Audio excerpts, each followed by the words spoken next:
Welcome to the July 7th, 2022 Board of Zoning Appeals meeting. We'll go ahead and call the meeting to order. Let's start with a roll call. Joel Tomlin, Present. Jeff Fleschauer, Here. Jonathan Langley is here, and Greg Caesar. Here.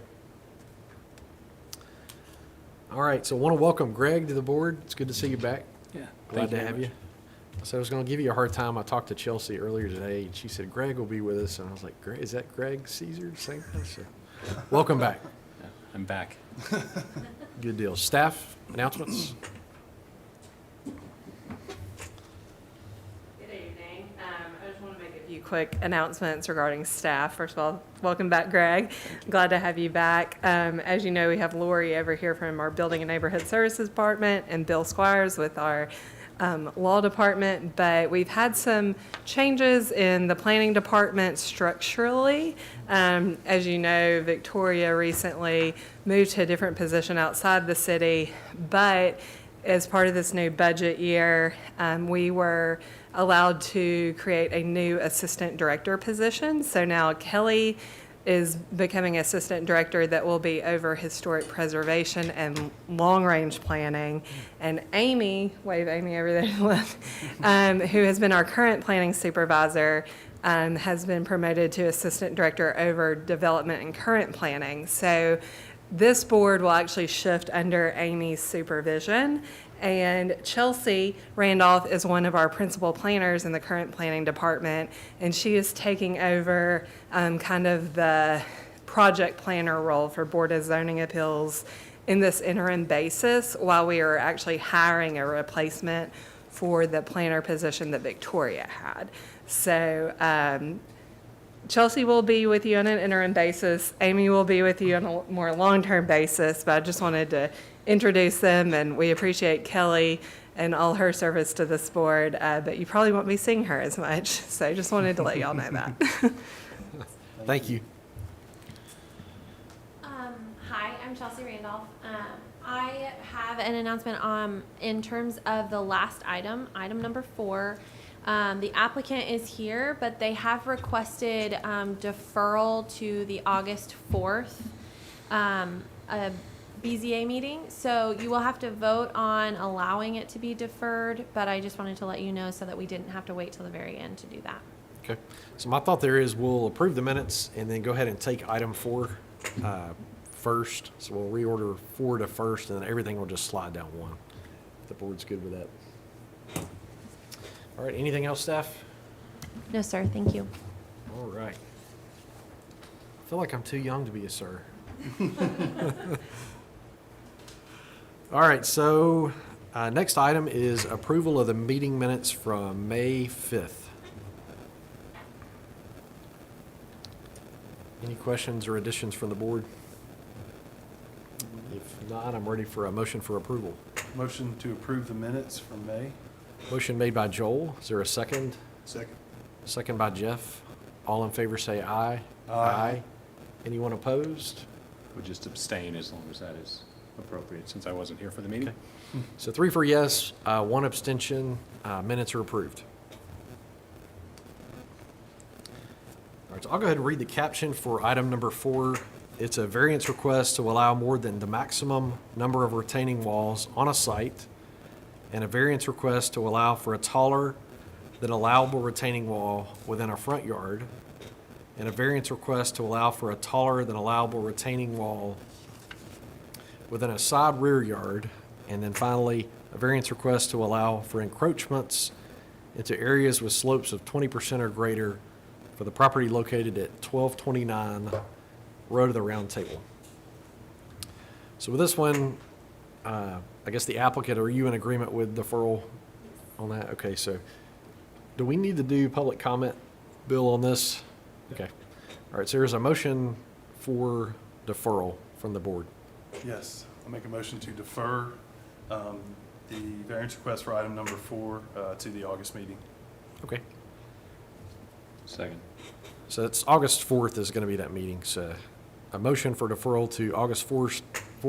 Motion made by Joel, second by Greg. All in favor say aye. Aye. Anyone opposed?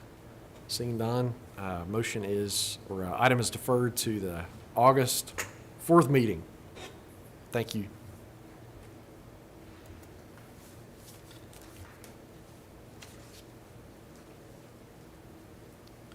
So we'll go to our second item. It's going to be a variance request to waive the substantial improvement requirement to raise the first floor elevation of a historic structure above the base flood elevation, which is going to remain in place located within the historic preservation overlay and the floodway fringe overlay at 724 Fair Street. Staff? Thank you. The subject site consists of 1.53 acres, zoned R4, residential 4 district, with a historic house constructed in 1830. The subject parcel is located within the historic preservation overlay and the floodway fringe overlay. The house is a contributing structure to the Hinchyville Historic District. It's a contributing structure may be defined as those which that help to reinforce the historical integrity and architectural qualities of a historical district. The Historical Zoning Commission reviews exterior alterations to properties located within the HPO in light of the Historic District Design Guidelines, and is charged with preserving and protecting historic structures from alterations that would result in an adverse impact. When improvements are proposed to an existing residential structure in the floodplain and the value of those improvements is at least 50% of the value of the existing structure, the zoning ordinance requires that the first floor of the entire structure be elevated to 3 feet above the base flood elevation. Variances may be issued for the repair and rehabilitation of historic structures upon a determination that the proposed work would not preclude its continued designation as a historic structure, and the variance is the minimum necessary deviation from the requirements of the zoning ordinance in order to preserve the historic character and design of the structure.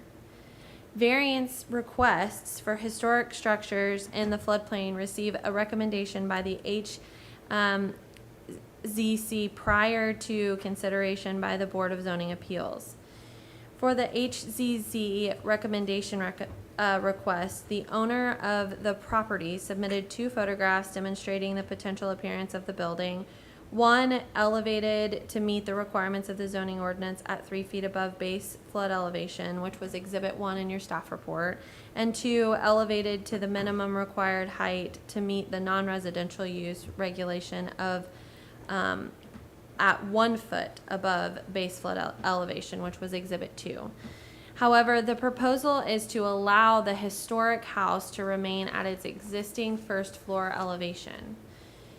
The Historic Zoning Commission provided a favorable recommendation to the BZA at its May 9th meeting for the building to remain at its existing first floor elevation, as the proposal is the most sensitive to the architectural qualities of the contributing structure and presents the least amount of adverse impact to the contributing status of the historic structure and the context of the overall historic district. Furthermore, a structural engineer stated in a letter that the structural brick walls are extremely sensitive to foundation movements and will easily collapse, and only slight differential movements during an attempted lift. There is nothing under the brick from which the brick can be lifted, as the stone foundation is not continuous and there is no practical method to bond the stone together for a lift, making it essentially impossible to lift the brick without causing a collapse. The variance request is to allow the first floor elevation height to remain in its current position below base flood elevation for the property located at 724 Fair Street. Variances shall be issued only upon a determination that the variance is the minimum relief necessary, considering the flood hazard and the factors listed in paragraph 17.6.5a. Variances shall only be issued upon 1, a showing of good and sufficient cause; 2, a determination that failure to grant the variance would result in exceptional hardship; 3, a determination that the granting of a variance will not result in increased flood heights, additional threats to public safety, extraordinary public expense, create a nuisance, cause fraud on or victimization of the public, or conflict with existing local laws or ordinances. Staff recommends approval of the variance based on the criteria that authorize a variance to be established. And this concludes my presentation. Thank you, staff. May need some water after all that. So next we'll move to the applicant. Is the applicant present? If you could step forward for us and state your name and address for the record. Hi, I'm Aaron Rietfeld, address 724 Fair Street. Am I just to talk through kind of the... Yeah, if you can just give us an overview, so staff went through, I'd say, fairly detailed. If you want to add Yes. anything or at least explain the request for us, that would be awesome. Yeah, the request would basically be to leave the house as it currently exists, given the frail nature of its structure. The way the home was built was three bricks depth stacked upon stone without any form of barrier between them. Therefore, if the home were to be lifted, the entire brick structure of the home would completely collapse, which would then cause hardship on the historic structure of the home. Furthermore, the board also does not like the idea of lifting the federal so high off the ground that it would kind of compromise the overall integrity of the aesthetic that the home is deemed historically part of. Okay. Thank you. Yep. So next we'll open the public comment. Did you have additional comments? I don't want to cut you off. Oh, no, not at all. Okay, so next we'll open the public comment. Are there any citizen comments? Okay, seeing none, is there a motion to close the public comment? Motion to close. Motion to close the public comment made by Jeff. Is there a second? Second. Second by Greg. All in favor say aye. Aye. Anyone opposed? Seeing none, the public comment's closed. Any questions from the board of staff? I'll ask one question, we have a couple items related to the same issue. What are the FEMA requirements? So I know we're dealing with zoning ordinance requirements. What are the FEMA flood requirements for the structure? Lori? Yeah. Amy? I would say, I think I believe it's less than what our zoning ordinance requires, Okay. but I don't know the exact figure. Does the So- zoning ordinance, if I'm remembering correctly from your report, it's 3 feet above the highest? Yes. I believe the FEMA, because I had a conversation about another property, is 1 foot above. So For residential structures, it is 3 feet above the finished floor, the flood line, Yeah. the established flood line. So existing residential units can stay within that area, just under FEMA rules then? So existing, it would be non-conforming. I think the issue is that they're trying to Renovate. create some improvements, and when you improve the structure more than 50% of the value, Right. then you're required to meet all the FEMA requirements, which means pulling it up out of the floodplain. So they're trying to ask for relief from that requirement. So the renovation work will be more than 50% of, am I hitting this I right? gotcha. Okay. I'm not for certain, but I believe what Greg was saying is correct. The minimum FEMA requirement when you have improvements exceeding a certain amount is to raise any structure by 1 foot above the base flood elevation. But for residential structures, the city of Franklin's taken a slightly more stringent stance and said they want 3 feet above. I believe that's the case. I can't be certain. Shanna, our floodplain administrator, is not here tonight, but I believe that that's the case, that we're just slightly more stringent and have increased for residential from 1 foot above to 3 feet above. But FEMA allows this guidance for historic structures in their model ordinance. I got you. So this is model kind of a ordinance- standard process for Yeah, so the historic structures. piece of that changes it. Otherwise, if it was regular residential, it would be 1 foot above under FEMA requires. Okay, gotcha. That was one question I had. Sorry to confuse things for everybody. Any other questions other than mine? I had another question. What is the current height at or above the floodplain? Are we talking about moving it 2 feet up, or is it a No, few inches? they're asking to keep it at its current location. I understand that, but where is it today? So it's less than 1 foot because they're not even asking to have it raised to 1 foot. So the specifics of, let me You had it in one of Yeah, the it's in one of the attachments. attachments there. I just looked at it. There Yeah, you go. so there's an So- example that shows where 1 foot above, It's the first Actually, PDF if in the list there. I'm getting, basic flood I'm getting zone, used to it all being physical or Oh, yeah. virtual. so it looks like, yeah. So this first picture, this The is blue 1 one. foot Okay. above. I didn't see that one And before. this one's Yeah. 5 foot above, so you can, Okay.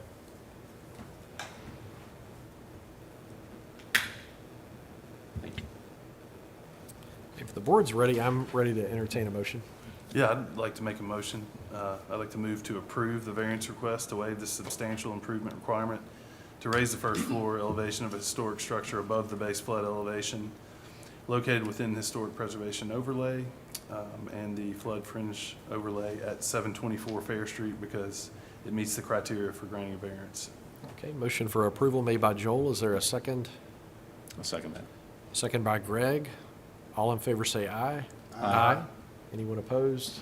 Seeing none, that is item, I guess technically 2 is approved.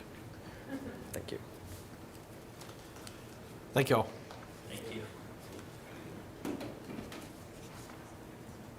All right, so item number 3 is a variance request to increase the maximum height of a rear retaining wall from 6 feet to 10 to 12 feet, and a variance request to allow a rear retaining wall to be a limestone bedrock material in the West Haven PUD subdivision, section 54. Staff?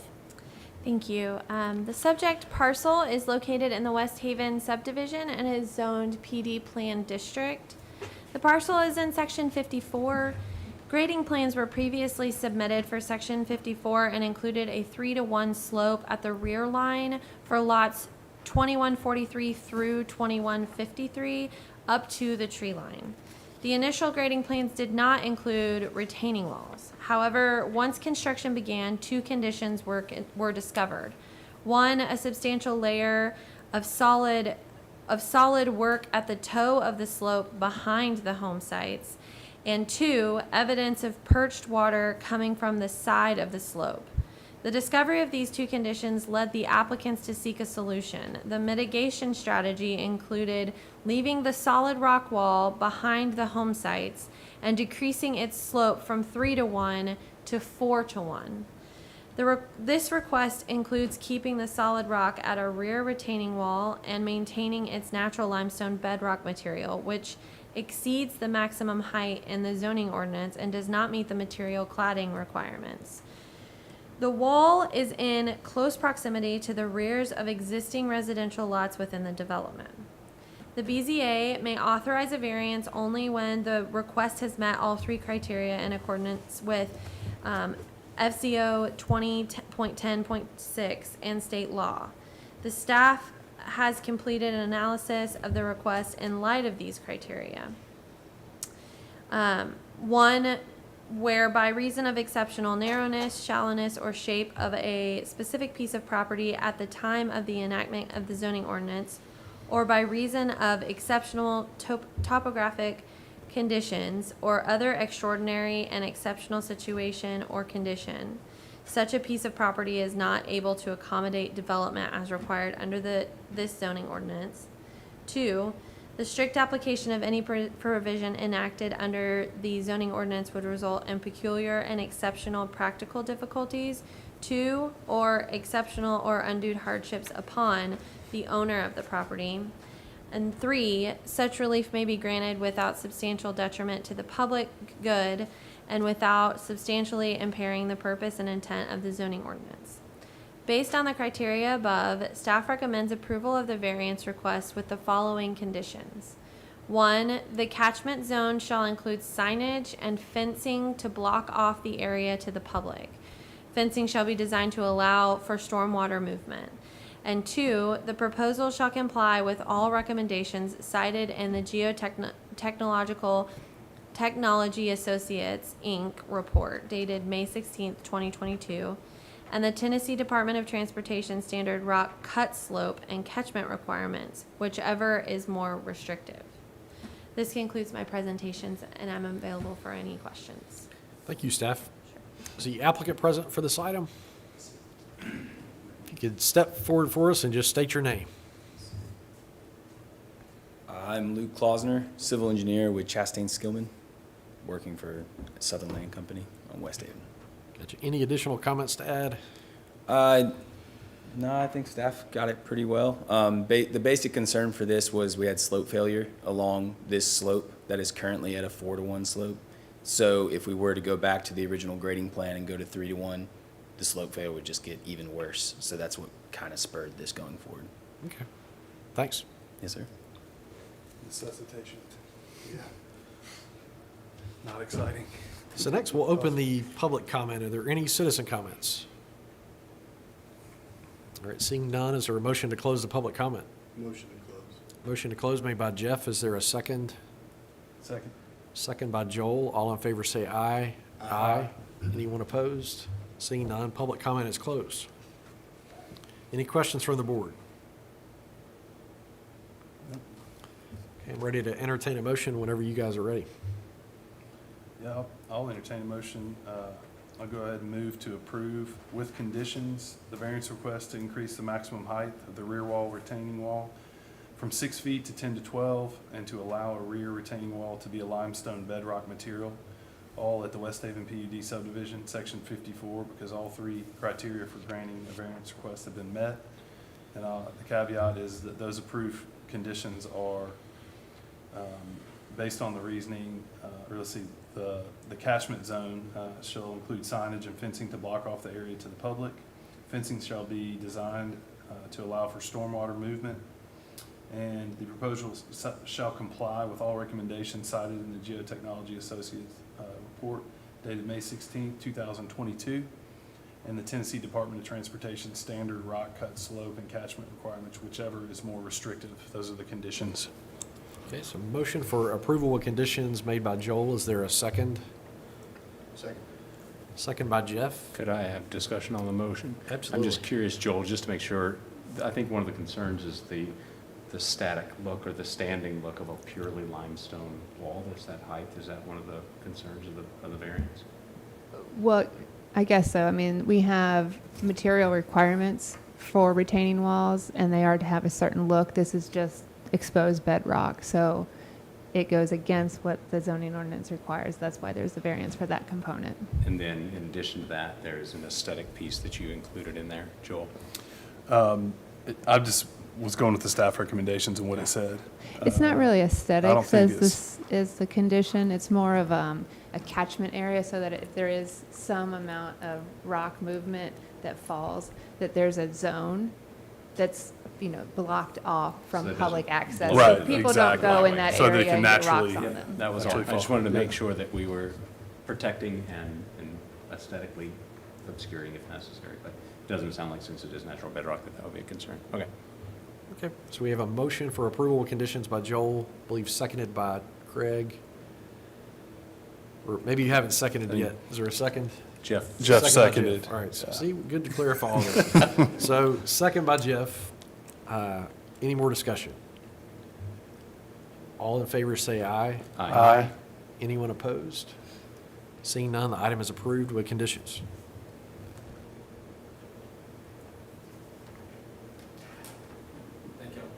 Thank you. Yep.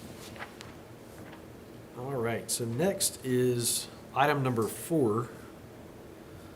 And that is going to be a variance request to waive the substantial improvement requirement to raise the first floor elevation of a historic structure above the base flood elevation, which will remain in place for the property located within the historic preservation overlay and the floodway fringe overlay at 252 Fifth Avenue North. Staff? Thank you. The site consists of a .43 acre zoned Fifth Avenue district and located within the Historic Preservation Overlay, the Central Franklin Overlay, and the Floodway Fringe Overlay. The commercial building was built in 1947 and is a historic structure in the Franklin Historic District. The Historic Zoning Commission reviews exterior alterations to properties located within the HPO in light of the Historic District Design Guidelines and is charged with preserving and protecting historic structures from alteration that would result in adverse impact. The Fifth Avenue District primarily consists of historic, non-residential building forms with non-residential uses. As the applicant intends to renovate the existing structure, the structure must meet the floodplain requirements for non-residential structures. The zoning ordinance requires non-residential structures to be elevated 1 foot above base flood elevation to meet the requirements of the zoning ordinance. Variances may be issued for the repair and rehabilitation of historic structures upon a determination that the proposed work will not preclude its continued designation as a historic structure, and the variance is the minimum necessary deviation from the requirements of the zoning ordinance in order to preserve the historic character and design of the structure. The owner of the property submitted photographs demonstrating the potential appearance of the building elevated to meet the requirements of the zoning ordinance at 1 foot above base flood elevation, which was Exhibit 1 in your packet. The Historic Zoning Commission recommended at its May 9th meeting to keep the building's finished floor elevation as it sits currently in order to maintain the building's historic status. The proposal is the most sensitive to the architectural qualities of the historic structure and presents the least amount of adverse impact to the historic structure and the context of the overall historic district. The Historic Zoning Commission recommended that the BZA consider the proposed variance favorable for these reasons. The variance requests to reduce the required first floor elevation height and keep the building's finished floor elevation as it sits currently for the property located at 252 Fifth Avenue North. I read prior those 3 criteria, so I won't read them again unless you guys need me to. But staff does recommend approval of the variance based on the criteria that authorize a variance to be established. And this concludes my presentation. Thank you, staff. Is the applicant present? If you'd like to step forward for us, I was like, I recognize that guy in the photo with the measuring tape, so Thank you. Yeah. that's him right here. Go ahead. This property's been sitting unused and really unproductive for 15 years. So I took on this project in September of last year because we own other property on the block, and with the idea that maybe it could be a productive use. We have a productive leaser in the wings waiting on this approval. It's been about a 7 to 8 month process to get through the meetings with the design review committee, but the limits of spending were $70,000 to improve the building based on the FEMA regulations of only being able to spend half of the structure's value. So obviously, you know, that's way too little. So that's why we pursued a variance, and we are grateful that we've gotten this far. But once this is accomplished, we should be able to execute this tenant lease to have a very productive restaurant in that location, and something frankly we can be proud of. Thanks. Awesome. So next, we'll open the public comment. Are there any citizen comments? Nobody here. We'll give it another 30 minutes, and then we'll... So seeing none, is there a motion to close the public comment? Motion to close. Motion made by Jeff to close the public comment. Is there a second? Second. Second by Joel. All in favor say aye. Aye. Seeing none opposed, public comment's closed. Questions from the board at all? Oh, that'll be great to see that get improved. That was a lake when the storm came in 2010. Unbelievable. That'll be great. Okay, I'm ready for a motion if you guys are ready. Absolutely. I'll move to approve the variance to waive the substantial improvement requirement to raise the first floor elevation of historic structure above the base flood elevation to remain in place located within the historic preservation overlay and the floodway fringe overlay at 252 Fifth Avenue North because the criteria for granting a variance have been met. Okay, motion for approval made by Joel. Is there a second? Second. Second by Jeff. Any discussion? All in favor say aye. Aye. Anyone opposed? Seeing none. Item number 4 now is approved. Thanks. So down to the last little bit here, guys. Is there a motion for adjournment? Motion to adjourn. Motion for adjournment made by Jeff. Is there a second? Second. Second by Greg. All in favor say aye. Aye. Aye. Have a great night. Thank you, staff. Awesome. Great to meet you, Thanks, Chelsea. everybody.